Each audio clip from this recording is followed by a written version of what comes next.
une nouvelle série de messages qu'on a appelée, justement, la job de rêve. Hein? On trouve que c'est un bon temps au mois de septembre. Les vacances sont finies. Ah, j'ai été en vacances en passant. Pour ceux qui ne savaient pas, j'ai été en vacances. Vous m'avez-vous manqué? Ça dit oui. Ça dit non. Pour ceux qui sont timides, au moins, j'ai l'expression du corps. Puis on a été en vacances pendant 2 semaines, ça fait vraiment du bien, mais c'est le temps de revenir. C'est le temps de revenir, c'est le temps de recommencer l'école. Le mois de septembre, les enfants retournent à l'école. Je pense que c'est ça. Sandra, fin août, début septembre.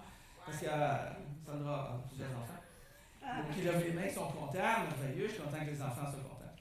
Puis, on se dit, c'est un bon temps aussi de dire, on va parler de travail. On recommence à l'école, on recommence le travail, on a fini les vacances.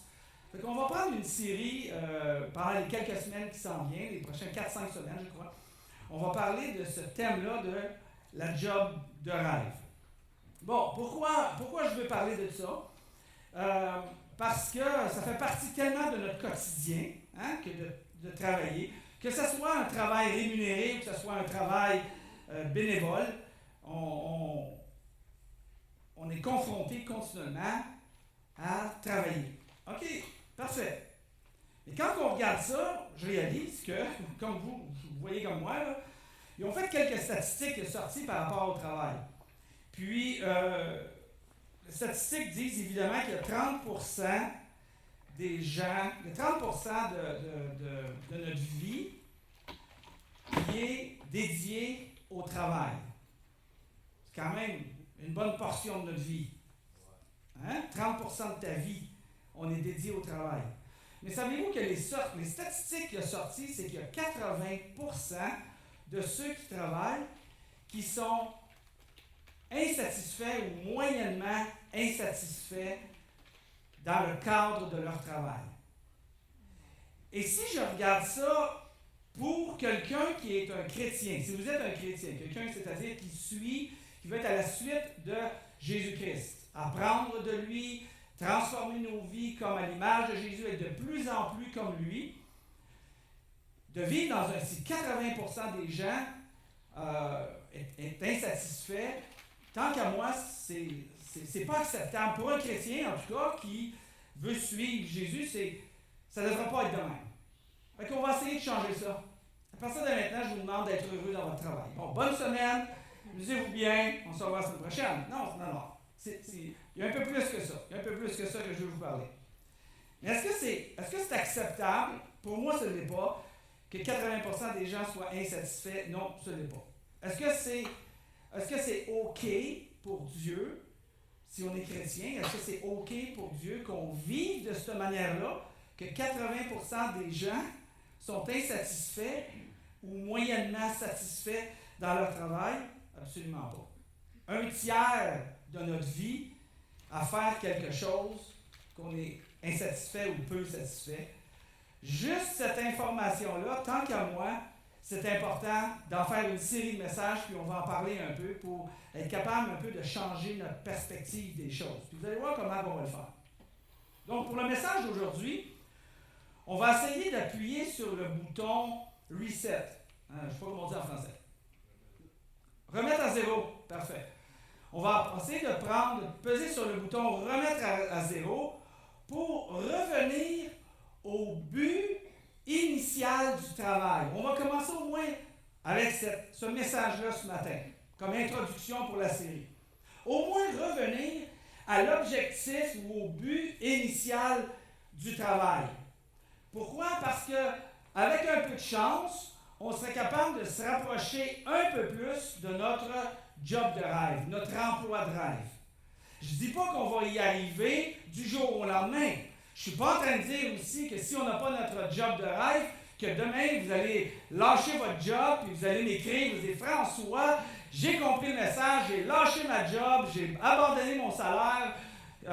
Non, c'est pas ça que je veux dire. C'est pas ça que je veux dire. On va y aller progressivement. Quand je dis progressivement, c'est sur l'échelle d'une vie qu'on comprend, puis au moins à la base, on est capable de s'asseoir sur comment Dieu voit le travail, puis pourquoi Dieu a créé le travail, donc de revenir à l'objectif initial du travail. Le message qu'on va faire aujourd'hui, on va parler de retour au travail, bien sûr, comme je vous ai dit tout à l'heure, parce on est dans la saison où les vacances sont finies, puis on vient au travail. Vous savez, on demande souvent aux enfants, quand ils sont jeunes, on va commencer avec ça, on demande souvent aux enfants, qu'est-ce que tu aimerais faire quand tu seras plus vieux? Hein, vous êtes-vous fait poser cette question-là quand vous étiez petit? Qu'est-ce que tu aimerais faire lorsque tu seras plus vieux? Te souviens-tu qu'est-ce que tu as répondu? Qui se souvient qu'est-ce qu'il a répondu? Te souviens-tu? Nomme-moi quelqu'un qui dit oui. Qu'est-ce que tu as répondu quand tu étais petit? Pompier. Tu as dit je ne sais pas. Toi, tu as dit quoi? Comédienne. T'es pas loin, t'es sur la scène, t'es chez les enfants, à l'école comme prof. Enseignante. Non, mais ça te rejoint quand même en termes de personnalité. Mais t'as pas fait ça, exactement. Louise? Écrivain. Ah! Qui y en a d'autres comme ça? Quand vous êtes petit, vous étiez petit. Chirurgien. Aujourd'hui, il est chirurgien de réparation de n'importe quelle machine qui est brisée. Bon, c'est pas tout à fait le même genre de chirurgie, là, mais. Ouais, c'est ça. Tu sais, ces questions-là étaient c'est un peu amusant quand on en parle aujourd'hui. Moi, quand on me demandait, on m'avait dit qu'est-ce que tu veux faire quand c'était petit? Puis moi, j'avais répondu je vais être vétérinaire. En tout cas, dans mon temps, beaucoup des jeunes enfants disaient vétérinaire. Pourquoi? Parce qu'on aime les animaux c'est cute. Je voulais être vétérinaire. Puis finalement, j'ai grandi un petit peu. Puis vers l'âge de 12-13 ans, là, je voulais aller à l'Institut d'hôtellerie, puis je voulais être cuisinier. Ouais. Jusqu'à temps que je fasse à manger, 5-6 personnes étaient malades, je me suis dit, ouais, c'est peut-être pas mon appel. Puis après ça, ça a été autre chose, ça a été ingénierie. Je voulais m'en aller en ingénierie. Finalement, ça ne s'est jamais concrétisé. Mais la plus grande difficulté, c'est quand on arrive au secondaire.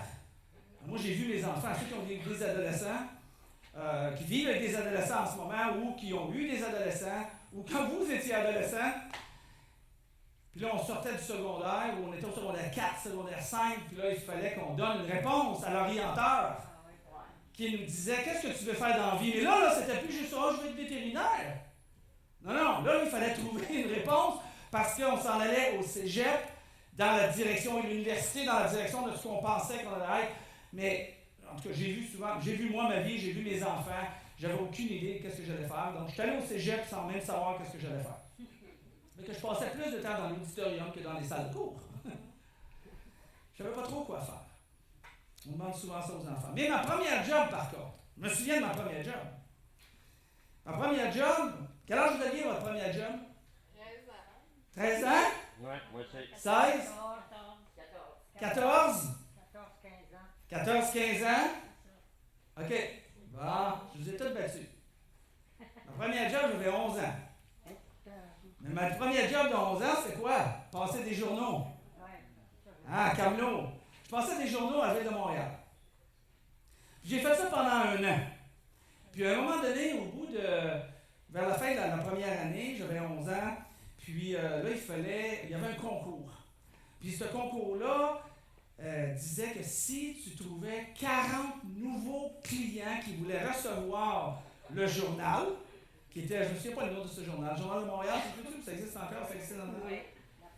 Puis, si je trouvais 40 nouveaux clients dans l'espace de 3 mois, bien, je gagnais automatiquement un voyage, toutes dépenses payées, à Walt Disney World en Floride, dans un hôtel, puis aller voir tous les jeux et les affaires. Puis j'ai gagné. J'avais ramassé 40 nouveaux clients. J'étais allé travailler effrayant pour trouver les 40 nouveaux clients. Puis finalement, je suis allé faire ce voyage-là. Ça a été ma première job. Ça n'a pas été le début de ma carrière, mais ça a été ma première job. Ça m'a donné un bon goût au travail. Ça commençait bien, je vous dirais. Je réalisais comment c'était le fun, le travail. Je voyais mon père qui aimait ce qu'il faisait aussi, puis qui était heureux dans ce qu'il faisait. Fait que pour moi, la vision du travail était quelque chose de positif. Une réussite, exactement. Une réussite. Ce matin, ce que j'aimerais qu'on regarde, ce serait qu'on puisse ensemble, surtout si on a de la difficulté et qu'on est insatisfait dans notre travail, J'aimerais qu'on regarde ensemble de retrouver le sens du travail avec l'intention que Dieu lui a donnée. Et ça, c'est important.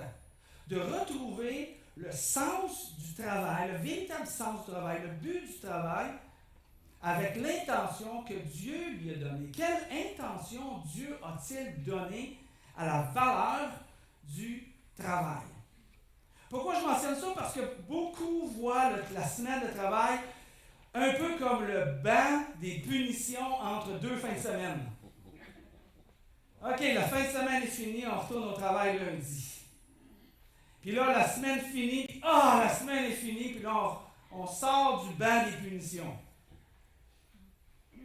Ça fait loin, avec ce sentiment-là, ça fait loin entre leur job de semaine, je vous dirais ça de même, puis la job de rêve.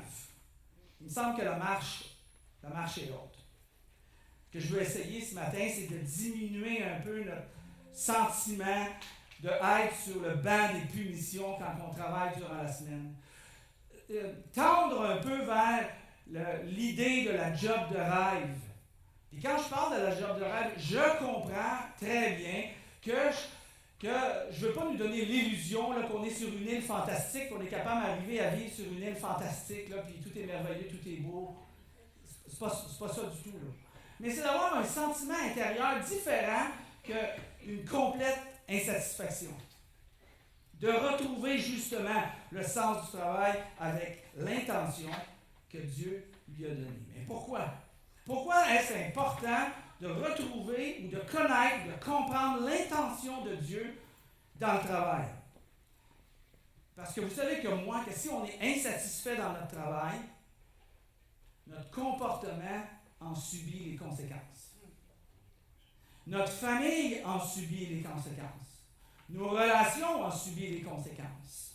Parce qu'on est malheureux dans notre travail. Il y a quelques années, situation financière oblige, je me suis dit, je disais à Lynn, je vais retourner, en plus d'être pasteur, bien sûr, je vais retourner sur le marché du travail du régulier, si vous voulez, je vais dire ça comme ça. Puis j'ai été donné mon nom pour travailler pour une entreprise qui me disait, dans 2 ans, tu vas être le directeur général, si tu travailles avec nous autres, si tu continues à travailler avec nous autres. Fait que je me disais, est-ce que Dieu a une direction là-dedans? C'est une bonne question à se poser, on va parler de ça la semaine prochaine. Est-ce que Dieu est d'accord avec ça? Puis, j'ai commencé à travailler pour l'emploi. J'ai travaillé 6 mois. Dans le contexte du travail et dans la directrice générale et la présidente de l'entreprise, j'ai vécu 6 mois d'enfer, littéralement. Au bout de 6 mois, j'étais juste plus capable d'être capable de me rendre et d'aller travailler. C'était juste se faire crier. C'était du bullying. Comment on dit du bullying en français? De l'intimidation. C'est de l'intimidation au travail. C'était juste absolument impossible. Puis en plus, pour ne pas aider l'affaire, aller-retour, ça me prenait 5 heures pour aller travailler. Alors je me suis dit, je pense que Dieu a un autre plan différemment. Puis finalement, j'ai lâché, Dieu merci, ce travail-là. Mais ça avait affecté la famille, ça affectait Lynn, ça affectait les enfants. Pourquoi? Parce que je vivais une situation qui était vraiment insatisfaisante. C'était dur pour tout le monde. Est-ce que ça, c'est l'intention de Dieu dans le travail? Peut-être que là, vous allez me dire, oui, à part l'exception que tu viens de montrer, là, François, pour toi, François, c'est plus facile. Parce que tu travailles comme pasteur dans ce que tu es passionné. Et je suis rémunéré pour qu'est-ce que je suis passionné. Est-ce que je vous dirais, c'est plus facile? Non, c'est pas plus facile. Est-ce que j'arrive à le faire avec joie et avec plaisir? Oui, parce que j'en suis passionné. C'est vrai. Mais je comprends aussi, à part le même exemple que je vous dis là, qu'est-ce que c'est que de travailler avec des difficultés?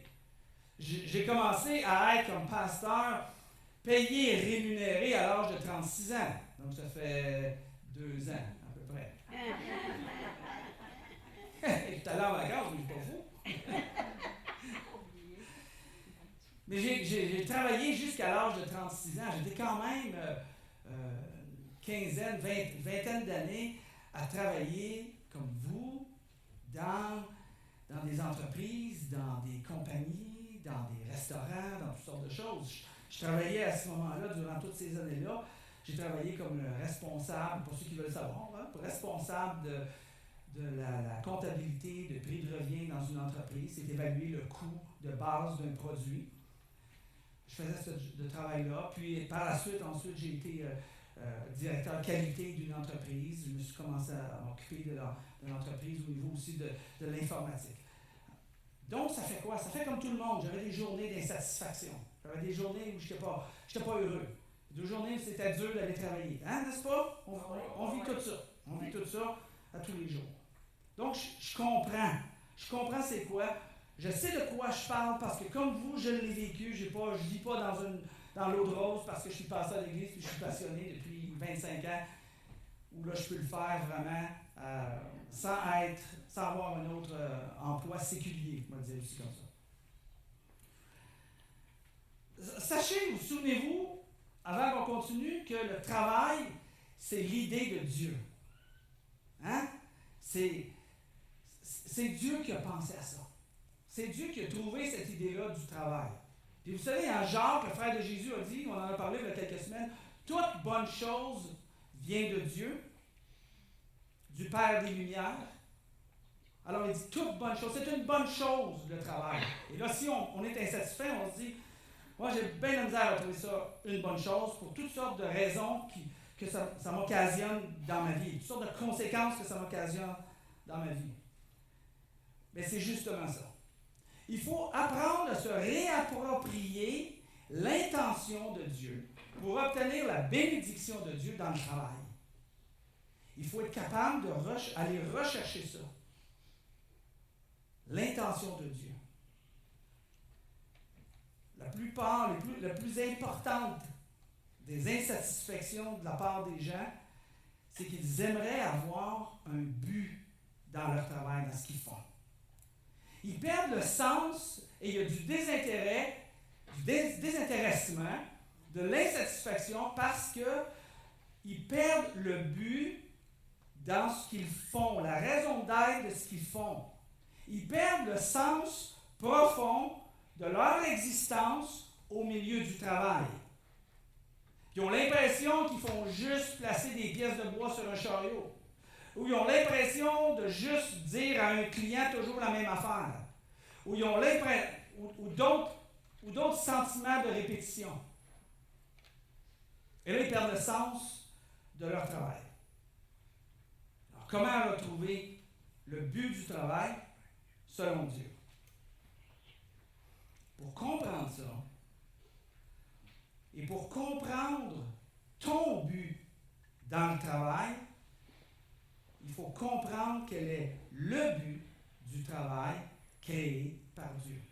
Alors, quel est le but du travail? Quel est le but du travail? Payer des comptes? Si c'est votre raison de travailler, je comprends qu'il y a une insatisfaction. Je comprends qu'on a l'impression d'être sur le banc des punitions entre 2 fins de semaine. Si c'est pour payer des comptes. Hein? On a-tu plein de comptes à payer? Absolument! Je suis en train de dire qu'il ne faut pas payer des comptes par le travail. Mais non, c'est pas ça que je suis en train de dire. Je dis, si c'est ton but de payer des comptes, je comprends que tu as perdu le sens de qu'est-ce que c'est que le travail, de ne pas comprendre le sens du travail. Si ton but, c'est une réussite personnelle, ça fonctionne un temps, ça ne fonctionne plus à un moment donné. Parce qu'il y a des choses où tu ne te sens pas nécessairement accompli dans ton travail. Puis il va y avoir des gens qui vont avoir beaucoup de joie à te faire miroiter que tu n'es pas compétent dans ce que tu fais.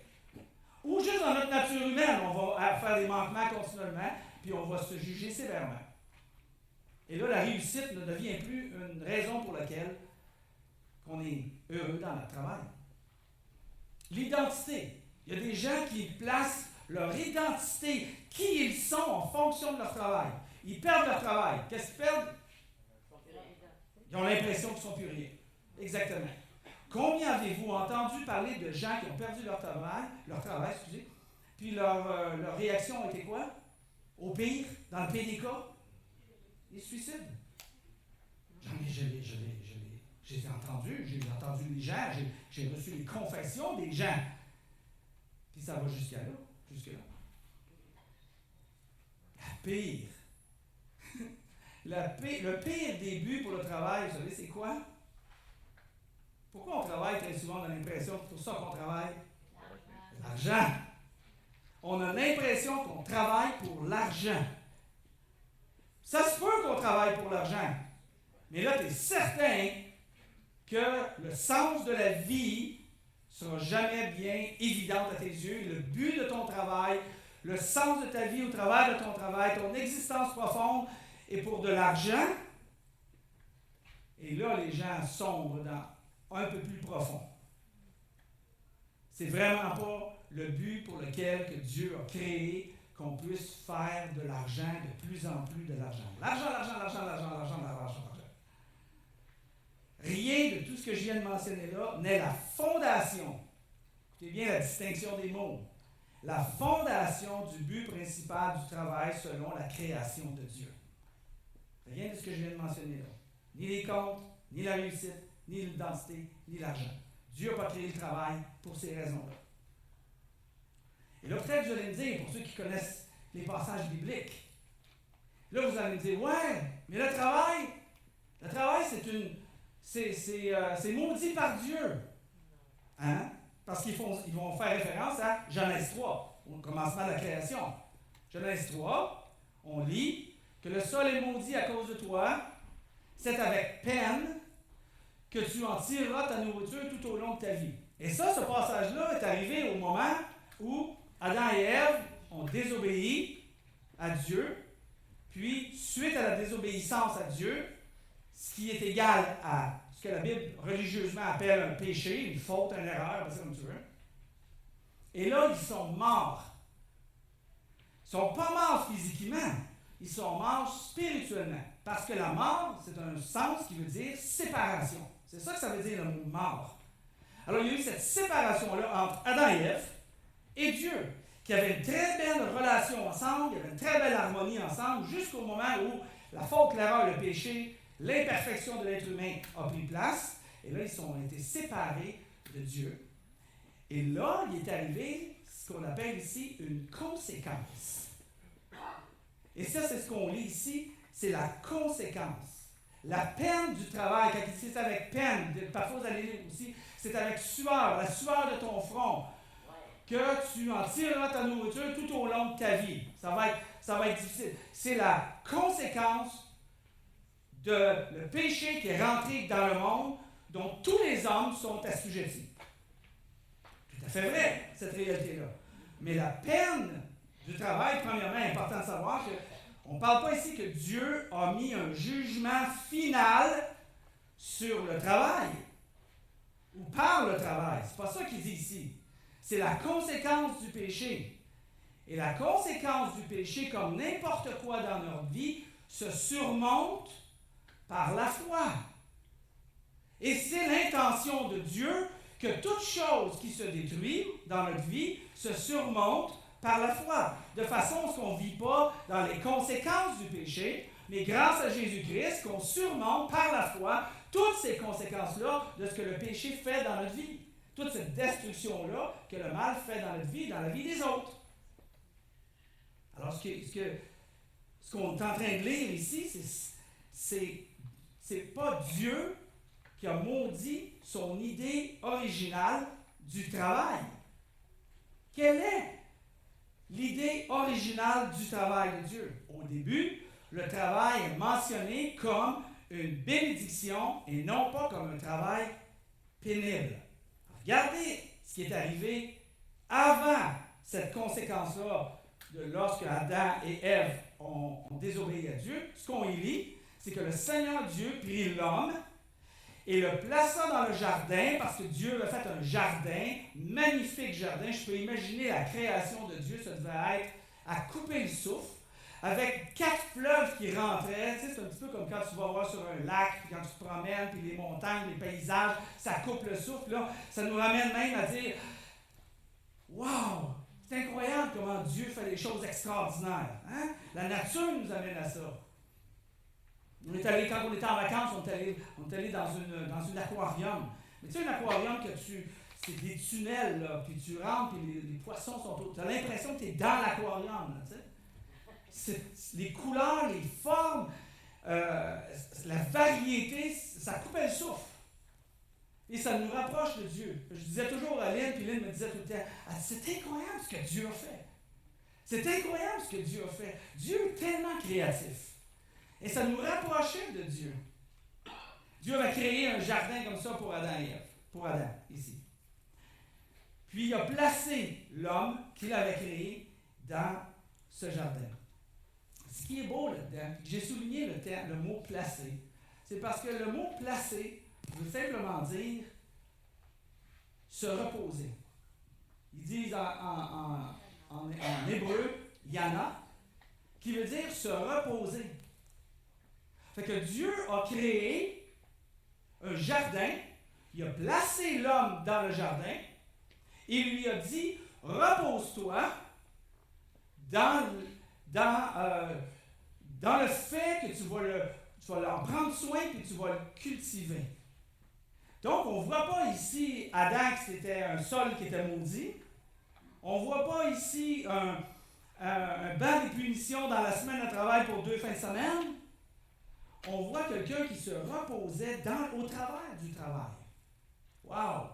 Là, vous allez dire, c'est impossible de se rendre jusque-là. Si je me repose dans mon travail, je fais ma job.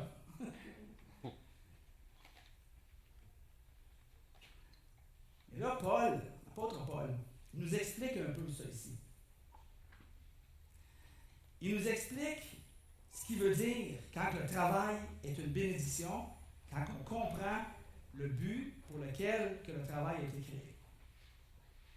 L'apôtre Paul, quand il écrit dans le passage qu'on va lire dans une minute, l'apôtre Paul était un homme, oui, qui prêchait l'Évangile, mais aussi, il fabriquait des tentes. Donc c'est l'homme qui fabrique les tentes comme métier qui nous explique la meilleure réponse pour le but du travail. Et il nous dit, dans le livre de Colossiens, il dit, quel que soit votre travail, ça c'est très important, quel que soit votre travail, faites-le de tout votre cœur, comme pour le Seigneur et non pour des êtres humains. Wow! Ça, c'est une perle cachée dans les textes écrits à la portée de tous les êtres humains qui ne font pas référence à ce passage-là ou à cette explication-là que Paul donne. Et ça donne 80% des êtres humains qui sont insatisfaits dans leur contexte de travail. Paul dit ici, quel que soit, j'attire votre attention sur ce que Paul a dit ici, quel que soit votre travail, peu importe le travail que tu fais, je dirais que ce soit un travail rémunéré, que ce soit un travail bénévole, que ce soit ton travail dans l'Église, que ce soit ton travail dans la communauté, que ce soit ton travail à la maison, quel que soit, l'apôtre Paul dit, parce qu'il veut nous aider à ce qu'on puisse se rapprocher le plus possible de la job de rêve. Et fondamentalement, ce qu'il nous dit, quel que soit le travail que tu fais, premièrement, faites-le de tout votre cœur. Faites-le de tout votre cœur. Imagine-toi que tu donnes ton 200%, mon père disait, dans ce que tu fais. Faites-le de tout votre cœur. Mais faites-le pas comme si vous travailliez pour Madame Saint-Germain. J'espère qu'il n'y en a pas de Saint-Germain ici. Faites-le pas comme si vous travailliez pour Madame Saint-Germain. Faites-le pas comme si tu travailles pour ton boss. Faites-le pas comme si tu travailles pour ton supérieur. Même si tu es demandé de l'honorer, de le respecter, puis de l'obéir, bien sûr. Les instructions qui sont données. Mais faites-le comme si vous travailliez directement, parce que vous travaillez directement pour Jésus-Christ. Ça change complètement la dynamique de qu'est-ce que tu fais. Quand on travaille pour celui qui t'aime à mourir, qui a donné sa vie pour toi. Quand tu travailles pour celui qui est complètement reconnaissant pour chaque effort, pour chaque souci, pour chaque inquiétude, pour chaque chose que tu fais pour bien le faire, et on va dire pourquoi dans une seconde, ça change complètement la dynamique. Travaille pour un boss, si on met ça terre à terre, travaille pour un boss qui est continuellement reconnaissant pour toi, qui est continuellement en train d'investir dans toi, qui est continuellement en train de trouver des moyens que tu puisses être à ton meilleur, qui va investir des ressources dans toi. Ça change complètement ta dynamique de travail. Paul nous dit, travaillez de cette manière-là. Choisissez de faire dans la vie ce qui est important, mais réalisez qu'il n'y a rien de plus important pour qui on travaille. Et pour celui qu'on travaille, ben c'est Christ. Le but, quel que soit votre travail, c'est pour le Seigneur que vous le faites. Le but de ton travail dans ta vie, c'est de démontrer que Dieu est au travail dans ta vie. C'est ça que ça démontre. Et Paul dit, il continue en disant, il dit, rappelez-vous que le Seigneur vous récompensera. Wow! Il dit exactement qu'est-ce que j'affirme. Il dit, rappelez-vous que le Seigneur vous récompensera. Vous recevrez l'héritage qu'il réserve aux siens. C'est le verset qui est suivant, l'apôtre Paul dit. Il ne change pas de contexte. Il est toujours dans le même contexte. Car le véritable maître que vous servez, c'est le Christ. Alors il dit, rappelez-vous que le Seigneur vous récompensera. Que chaque effort, que chaque moment, que chaque souci, que chaque inquiétude va être récompensé. Dieu dit à un moment donné, je ne suis pas ingrat pour oublier le travail et l'amour que vous avez manifesté pour les autres croyants. Dieu n'est pas ingrat. Puis Dieu va donner la récompense du travail.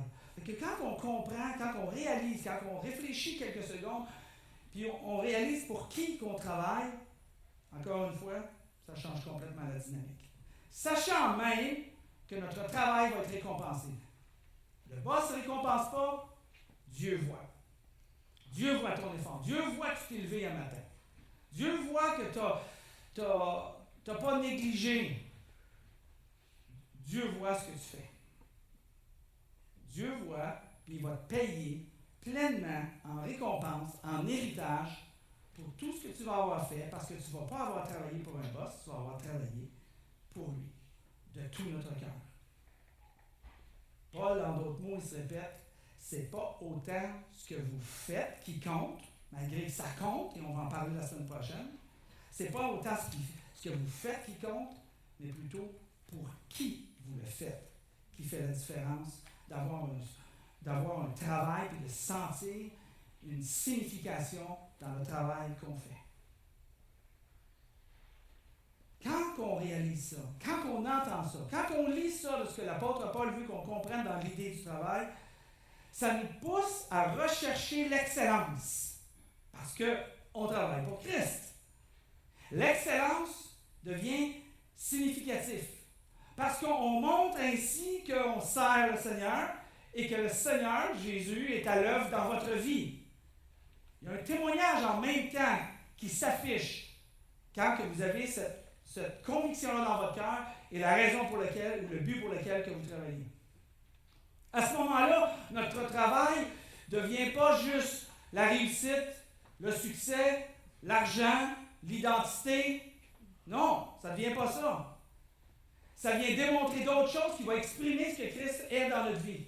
Ça va élever la raison pour laquelle on travaille, ou la raison originale pourquoi Dieu a créé le travail. Et là, ça me pousse vers l'excellence, parce que je sers vraiment un bon boss. Ça nous pousse à fonctionner dans l'intégrité. Ça va nous pousser à avoir une bonne responsabilité financière par rapport à notre travail. Ça va nous pousser à aller au-delà de ce qui nous est demandé. Ben voyons donc, pourquoi est-ce que tu vas si loin, François? Je ne t'ai pas demandé de faire autant que ça, tu aurais pu t'arrêter là, mais tu as fait ça, puis tu as fait ça en plus. Ça me fait plaisir de le faire. Ça me fait plaisir de le faire. Parce que ton cœur, il dit, en réalité, tu travailles pour Christ. Puis le fait que tu as fait un peu plus, tu viens de faire sourire Jésus. Et là, ça te pousse à le faire. Et là, c'est différent. C'est différent dans ton travail. Tu commences à avoir une éthique de travail. Tu commences à respecter les autres dans ton travail. Tu commences à être plus ponctuel dans ton travail, plus appliqué dans ton travail. Parce que tu sais que Dieu aime ces choses-là. Lorsqu'on comprend véritablement le sens du travail, le but du travail, on comprend qu'il n'y a pas juste François Verskelden, le pasteur de l'Église, qui sert à temps plein Jésus-Christ. Mais chacun d'entre nous, on sert à temps plein Jésus-Christ. T'es plein temps. Il y a une expression qui dit, souvent le service est associé à un mot qui s'appelle biblique, qu'on retrouve, c'est le mot ministère. Ministère veut dire service. Tu es à plein temps dans le ministère. Tu es à plein temps dans le service. Parce que on comprend véritablement le sens du travail. Peut-être vous allez me dire, oh François, ça s'applique pour celui qui est chrétien, mais ça ne s'applique pas pour moi ici qui n'est pas chrétien encore, ou je suis à la recherche d'être chrétien, ou je ne suis pas certain, je tente les deux, je veux-tu être chrétien ou pas chrétien, j'aime-tu ça, j'aime-tu pas ça, et tu es ici peut-être pour explorer, pour voir, pour entendre, pour comprendre.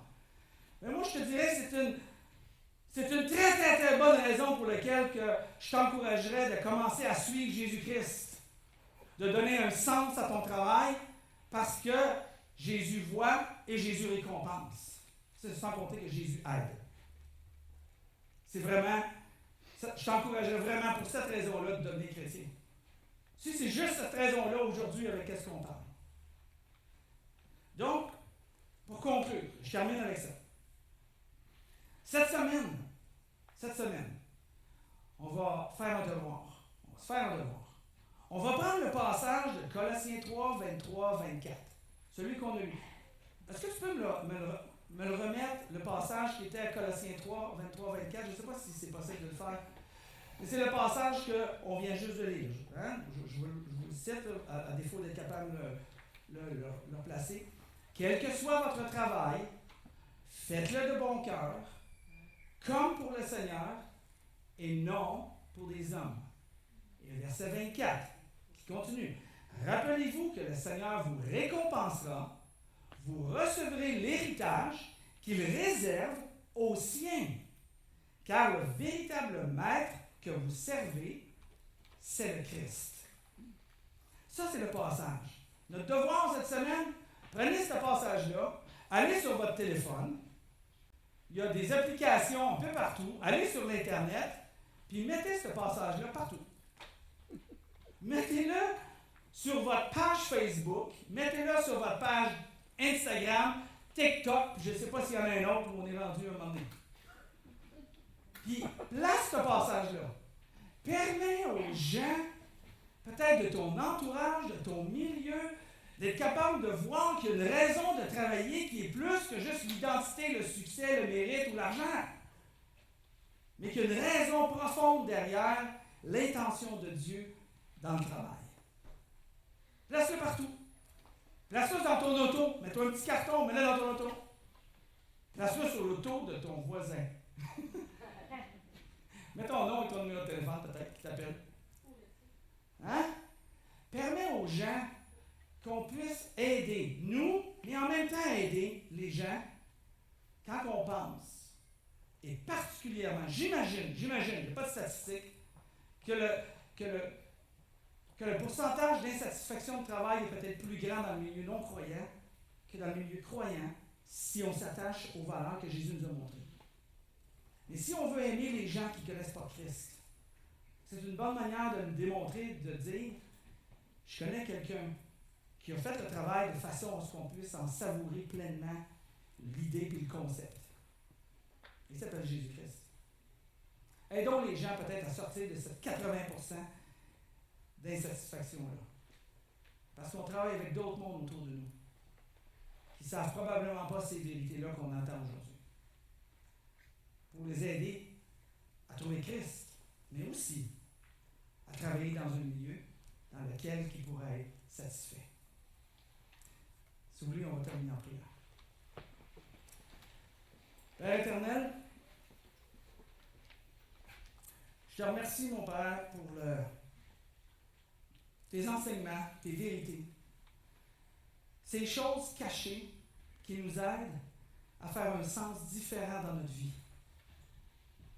Des choses qui sont communiquées les uns aux autres parce que tu nous les révèles, tu nous les montres. On te demande de les graver dans notre cœur. De façon à ce que notre travail, puisque c'est le sujet qu'on a parlé de ce matin, notre travail puisse avoir une application différente parce qu'on aura une conviction qui va être différente. Parce qu'on va reconnaître le sens profond de cette bénédiction que de travailler. Et sans compter tout ce qui n'a pas été encore mentionné, que toi, tu vas nous révéler, Seigneur Dieu. Aide-nous à vraiment prendre, se saisir de cette vérité-là et de la transporter. Et s'il y a des gens qu'on connaît dans notre milieu de travail, nos collègues, nos amis, nos voisins, qu'on sait particulièrement, qui travaillent avec beaucoup d'insatisfaction, qui sont loin, loin, loin de la job de rêve. Seigneur, fais revenir à nos noms, à nos cœurs plutôt, leur nom, en ce moment. Monte dans notre cœur le nom d'une personne qu'on pourrait peut-être inviter à voir l'amour que tu as pour nous, l'amour que tu as pour eux ou elles, au travers du travail, qu'il soit fait avec l'intention que toi t'as donnée. Et qu'on puisse agir différemment ici. Merci de nous utiliser, Seigneur. Merci de le faire, encore une fois.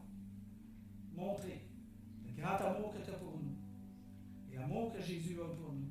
Et aide-nous durant la semaine dans notre travail, dans nos responsabilités, que ce soit à la maison, que ce soit dans notre milieu de travail, que ce soit comme bénévole ou rémunéré, ou toute activité qu'on a de travail. Aide-nous à réaliser, Seigneur, qu'on le fait pour toi.